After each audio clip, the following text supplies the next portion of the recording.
Musomo gwaffe ogw'olwaleero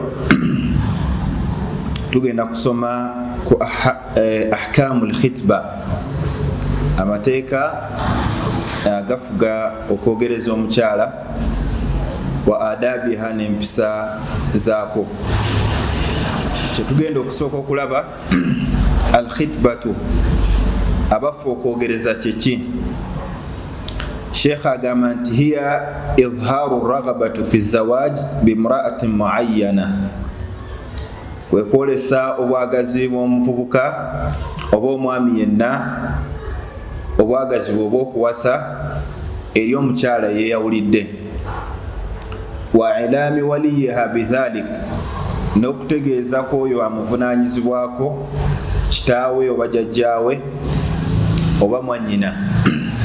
Kitegeeza nti omuvubuka yenna agala okuwasa, prosesi alina okubeera nti agiyitamu, okubeera nti alonda omukyala gw'agenda okuwasa, n'okutegeeza abantu be. Wa min ahkami al-khitba wa adabiha, ne kuzimu ku mateeka agafuga okwogereza n'empisa zaako. Tugenda kulabako ensonga nga 3.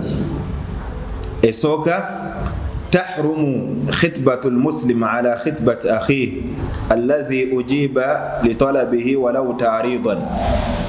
Kiri haramu omusiraamu okwogereza eri okwogereza kwa muganda we, nga muganda we oyo amaze okubeera nti akkirizibwa eri omukyala oyo abantu be abamuvunaanyizibwako, walau ta'ridan, wadde indirectly.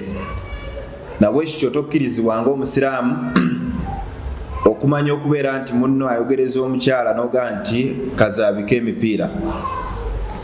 Wa alima thani bi ijabati al-awwal, ng'ate okimanidde ddala nti muganda we baamukkiriza bagende maaso n'omukyala oyo. Liqawlihi sallallahu alayhi wasallam, olwa hadisi ya nabbi sallallahu alayhi wasallam ng'atulaga nti ensonga eyo si nungi, n'agamba nti la yakhtubu ar-rajulu ala khitbati akhihi hatta yankiha aw yatruk.